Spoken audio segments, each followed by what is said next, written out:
Here's an old, dirty garage. I'm gonna turn this place into a pretty decent workshop, so time lapse.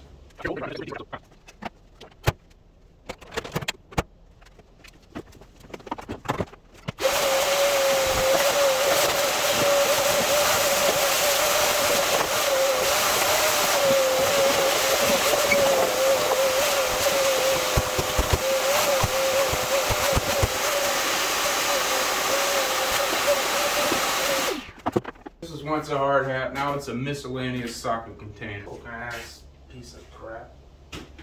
Ah, socket tray. Socket's nowhere to be found.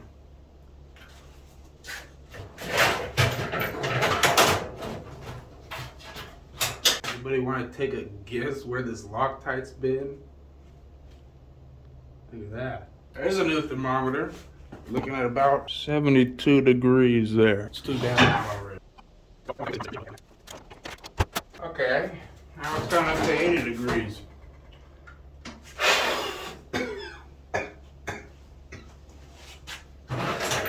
God, it's crusty. Look at this, a radio crack. Damn near a brand new multimeter. It's dead as hell though. This is getting hung up. So one thing to think about, if you're gonna buy one of these Chicago Electric Harbor Freight Dremels, the cheap plastic is gonna give you a, look at that, basically a brand new set of wrenches. Now if anyone could tell me what this is, I would like that. Looks like some sort of shim or something. These aren't even mine. I might think about returning them. Alright, anyone wants to see the difference between a cheap soldering iron and a good one? This is what a cheap one looks like. This is a good one. Performances too. Now this is really a very common item, but one I thought was still cool enough to mention. You hook this puppy up to a car battery or something, and you could get like a house outlet. Believe it or not, a simple roll of string has been actually about one of the most useful items I've had. I've had this one for 5 years or so, and use it for all sorts of things you'd never even think of. Yo, ideal wing nut. If you're looking for somebody to sponsor, I think you found the right person. These wing nuts are pretty damn cool. They can connect at the smallest 2 18 gauge wires to the largest 4 10 gauge wires. So you got a huge range that's gonna handle probably 90% of my projects. Ideal wing nuts. Buy them.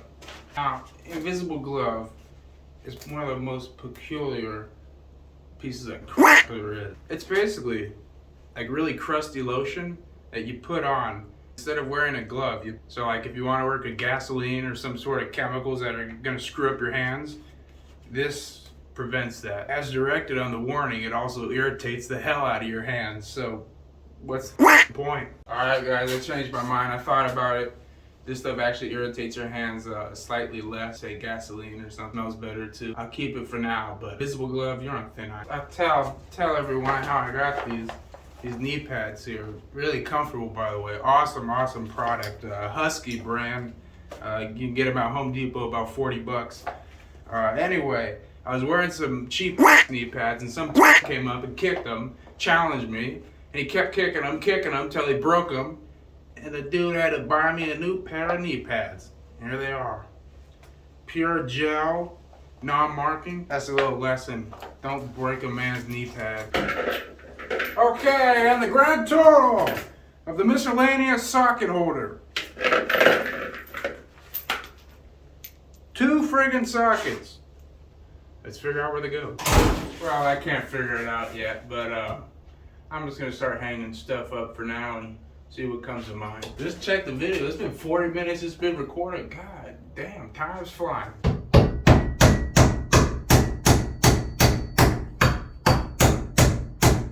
Well, that's good enough.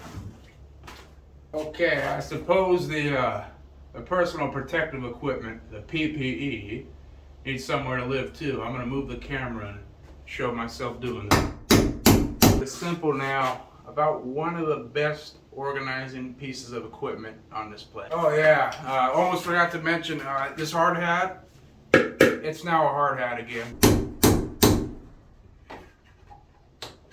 Now I'm trying to figure out how I want to put these knee pads up because they've got these little kind of loopy type things. That might help, but pain to kind of get to, but I guess I'll figure it out. So to see if this is going to work on the wall, I'm going to test it first before I even hammer anything. And it looks like it's pretty easy, so I'm going to go ahead and put it on the wall.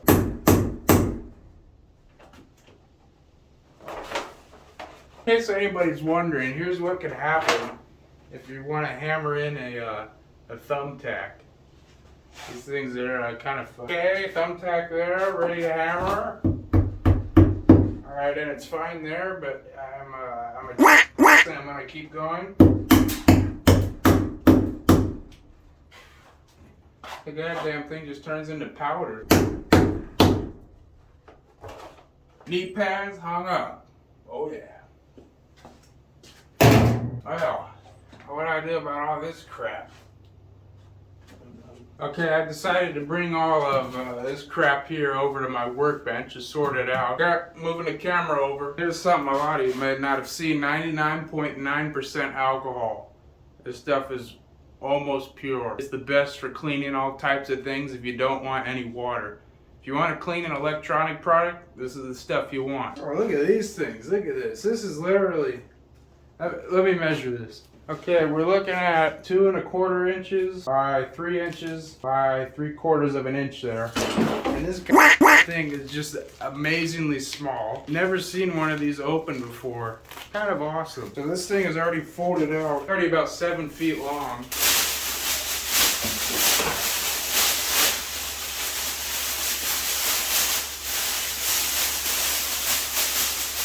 Okay, so just for a reference, I'm about 6.5 feet tall. Yeah. You know, this is the kind of investment that could save your life. You know, you can literally put it in your pocket if you need to. You get stranded somewhere, just unzip the damn thing, and it's basically a friggin' a whole blanket in the size of your pocket. Space-age technology. All right, now you all might be wondering why I got so many of these. I've got like maybe almost 10 here. I was going to make a sunlight reflector for photos, but I've opted not to use artificial lighting instead because it's much more controllable. Proof of concept is there. If you ever want to make a survival blanket photo reflector, you totally can, and it's way cheaper than anything you could buy online. Yeah, this is why you don't leave wood stain out for centuries. Look at what it did to this damn hammer.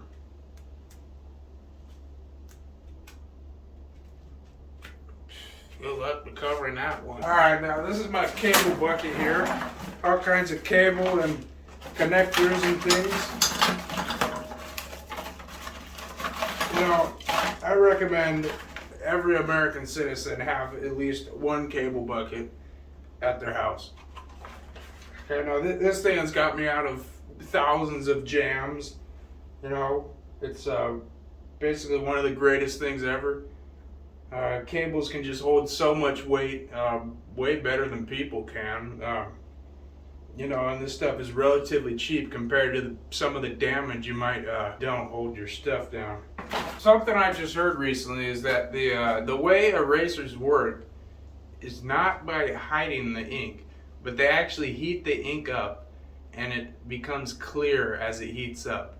So it's still there, but it just becomes clear. So that's something, you know, I want to hear opinions about. You know, I don't know if it's BS or not. Okay, another very good example of why you shouldn't leave wood stain out for centuries.